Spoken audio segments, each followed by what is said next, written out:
নমস্কার, সবাইকে স্বাগত জানাই GM study for dreams. This is your channel, তোমাদের একটা favourite channel GM study for dreams. সেখানে তোমাদের সবাইকে স্বাগত। আজকের ভিডিওর বিষয়বস্তু তোমাদের এই যে 5 তারিখ থেকে রান শুরু হওয়ার কথা, তো তার জন্যে যে সময়টা তোমরা অত্যাধিক প্র্যাকটিস করছো, বেশিরভাগই আমার কাছে কিছুদিন আগে একজন হোমগার্ডে চাকরি করেন। তিনি বললেন যে আগে তো অতটা দৌড়াতাম না, হঠাৎ করে দৌড়াতে গিয়ে প্রচণ্ড পায়ে এত যন্ত্রণা হচ্ছে অমানসিক, আমি আর দৌড়াতে পারছি না। এরকম অনেক প্রশ্ন এবং অনেক ফোন আমার কাছে আসে যে আমি আর দৌড়াতে পারছি না, আমার প্রচণ্ড পায়ে চোট, পায়ের গোড়ালি, লিগামেন্ট এবং সিন পেন সব মিলিয়ে আমি খুব ভেঙে পড়েছি। একটা করে প্রবলেম মানুষের জীবনে আসে, সে সলভ করে আবার একটা প্রবলেম চলে আসে। আমি আজকের ভিডিওতে সম্পূর্ণ পায়ের চোট, যে কোনো সিন পেন দূর করার কয়েকটা রেমেডিস তার উপায় বলবো, যাতে আমার গরিব ঘরের ছাত্রছাত্রী এবং প্রত্যেকটা সাধারণ ঘরের ছাত্রছাত্রী উপকৃত হয় এবং তাদের কাজে লাগে, যাতে তারা এই জীবনের দৌড়ে লড়াইয়ে জিততে পারে। লেখা পরীক্ষা তো শুধু পাশ করলে হবে না, তার সাথে মাঠটাও পুলিশের চাকরিতে, বিশেষ করে কনস্টেবল জবে একটা ইম্পর্টেন্ট পার্ট। তার জন্য আমি কয়েকটা রেমেডিস বা টিপস বলবো। আমার ব্যক্তিগত উদাহরণটা আমি আগে দিয়ে নেবো, তারপরে তোমাদের সাথে সেটা শেয়ার করব। যারা প্রথম থেকে চ্যানেলটি একদমই সাবস্ক্রাইব করবে না, আর যারা সবসময় দেখো, তারা সহ্য করে পুরো ভিডিওটা দেখবে, তোমাদের কাজে লাগবে। সবথেকে বড় কথা, আমি আমি যখন দৌড়ানো শুরু করি, প্রথম 15-16 রিক্রুটমেন্টে আমি দৌড়ে 8 পাক দৌড়ের জায়গায় আমি 9 পাক দৌড় করেছিলাম। মানে আমার ওয়েট একটু হালকা ছিল, যার জন্য আমার দৌড়াতে সুবিধা হয়েছিল। আমি প্রায় 1 পাক এক্সট্রা দিয়েছিলাম। কীরকম, আমি যখন পুরো মনে মনে গুনতে হয় 1 পাক 2 পাক, অনেকে গুলি নিয়ে যায়, মানে 8টা পাকে 8টা গুলি ফেলে, একটা করে পাক যাবে, একটা করে গুলি ফেলে দেবে, একটা করে পাক যাবে, একটা করে গুলি ফেলে দেবে, এইভাবে অনেকে দৌড়ায়, মার্বেল নিয়ে যেতে পারে। আমি তো অত শত জানতাম না যে এরকম এরকম মাঠ নিয়ে অত ভাবিনি। তো আমি যখন 8 পাক দেওয়া হয়ে গেছে, তখন যে ঘন্টাটা পরে সেটা পড়েনি। তখন ওখানে যারা ডিউটি করছিল বা আমার যারা বন্ধুরা কয়েকজন দাঁড়িয়ে ছিল, তারা বললো তোর হয়নি এখনো। তো আমি আবার শুরু করেছি দৌড় করে, যখন শেষ করার একটু আগে যখন আওয়াজটা হলো, তখন মনে করলাম ফেল করে গেলাম। কিন্তু পরে আলটিমেটলি অনেকক্ষণ পরে অপেক্ষা করার পরে আমি পাস করেছিলাম। তার মানে আমি এটা এক্সট্রা ওটা দৌড়েছিলাম, তার মানে 1 পাক এক্সট্রা, 1 পাকে একটু কম। কিন্তু পরবর্তী ওই রিক্রুটমেন্টে ইন্টারভিউ যখন বাদ গেলাম, পরবর্তী রিক্রুটমেন্টে যখন গেলাম 18 রিক্রুটমেন্টে, তখন কিন্তু মাঠ সেই একই, সবসময় 6.5 মিনিটে থাকে। কিন্তু ওটাতে দৌড়াতে শুরু করতেই, মানে সিজনের শুরু করতেই দৌড়াতে গিয়েই আমার ওয়েট বেড়ে গিয়েছিলো মাঝখানে, বসে বসে পড়াশোনা করার জন্য। আমি দৌড়াতে গেলেই আমার পায়ের মানে পায়ের যে সিন পেনটা কোন জায়গায় তোমরা জানো, পায়ের যে লম্বা হাড়টা আছে তার গোড়া ধরে একটা ব্যথা হয়, একদম গোড়া ধরে এমন একটা ব্যথা, যেটা নর্মালি হাঁটাচলা করলে বা করলে ব্যথাটা কিচ্ছু মনে হয় না। কিন্তু যখনই তুমি প্রেশার দিয়ে যখন দৌড়তে যাবে, তখনই এমন একটা যন্ত্রণা শুরু হবে, মনে হবে পা দুটো কেউ কেটে নিচ্ছে, মনে হচ্ছে না বাদ চলে যাচ্ছে, মানে আমি এই পাটা আমি আর দাঁড়াতে পারবো না, করবো না, কী হবে। এর জন্য আমি যখন প্রথম ব্লগ নেই, অ্যাট দ্য বিগিনিং, যখন আমি বলেছিলাম যে মাঠ এখন থেকে চর্চা রাখো, সবাই জিজ্ঞেস করতো সপ্তাহে কদিন যাবো, কেউ বলতো, আমি বলতাম 2 থেকে 3 দিন অবশ্যই ধরে রাখো। এরকম 1000 বার আমি তোমাদেরকে বলেছিলাম সপ্তাহে 2-3 দিন তোমরা যাও, কিন্তু কেউ তখন গুরুত্ব দাওনি। এখন অল্প সময়ের মধ্যে যখনই কিছু করতে যাবে, সেটা প্রেশার পড়বে পায়ে, যখন শরীরের প্রেশার নিতে পারে না, তখন এটা হয়। এখনকার কিছু করার নেই, কী করবে তাহলে? ঠান্ডা গরম জল, ঠান্ডা জল প্রথমে, তারপর গরম জল, ঠান্ডা জল সব দিনে 3 বার দিতে হবে।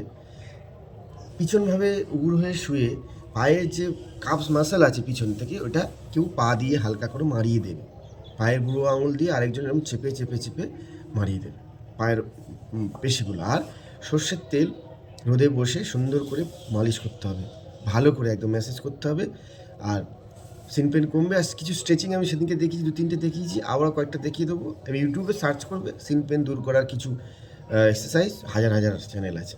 ওরকম নয় যে আমি সব জানি, আমি কিছুই জানি না। তো পায়ের, আর একেবারেই এসব হয়ে গেল, এগুলো করতে হবে।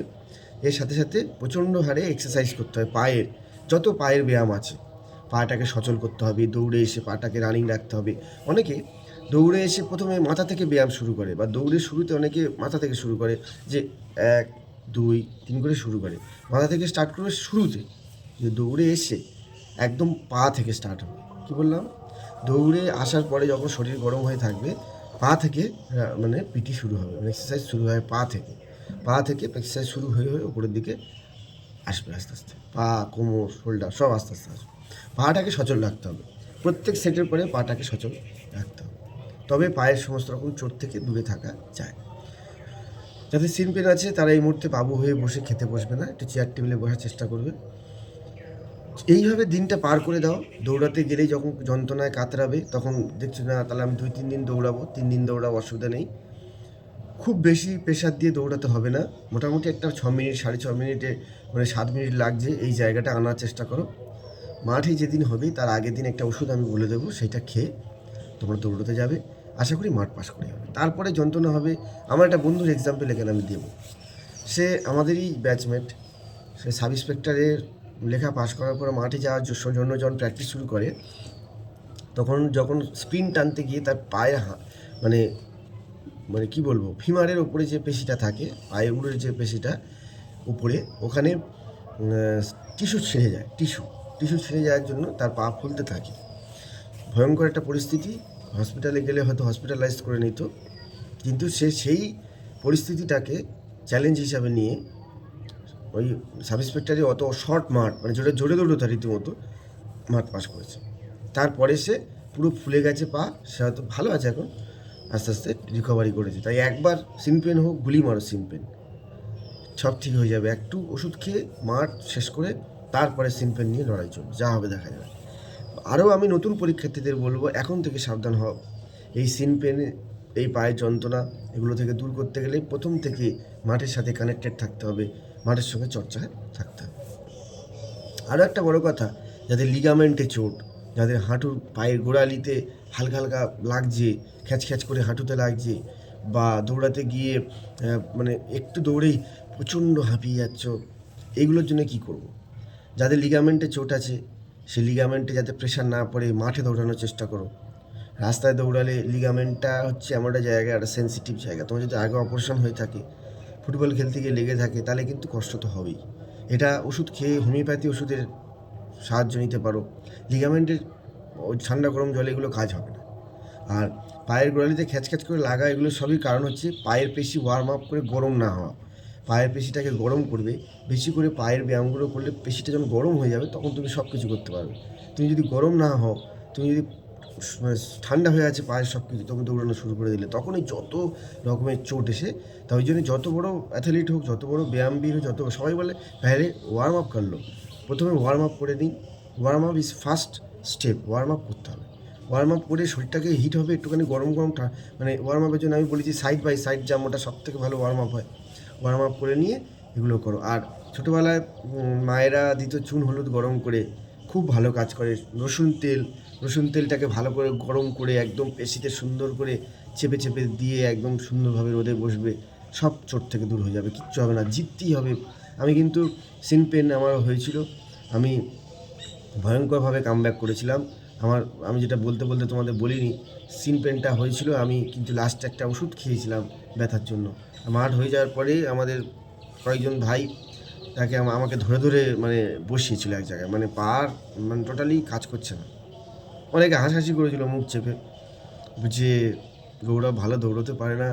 একজন বলছিল সে সকালবেলা দৌড়াতে গিয়ে কি করেছে, সকালের ল্যাপে দৌড়াবে না বলে সে কী করেছে, লাইনটা প্রথমে ভালোই দিয়েছিল, হঠাৎ করে লাইন থেকে বেরিয়ে গিয়ে দুপুরবেলা দৌড়াবে বলে পিছিয়ে গিয়েছিল। ঠিক আছে, দুপুরবেলা দৌড়াবো, তো পিছিয়ে গিয়ে এবার আমাদের দৌড় দেখবে বলে আমি ফার্স্ট হাফে ঢুকে গেছি।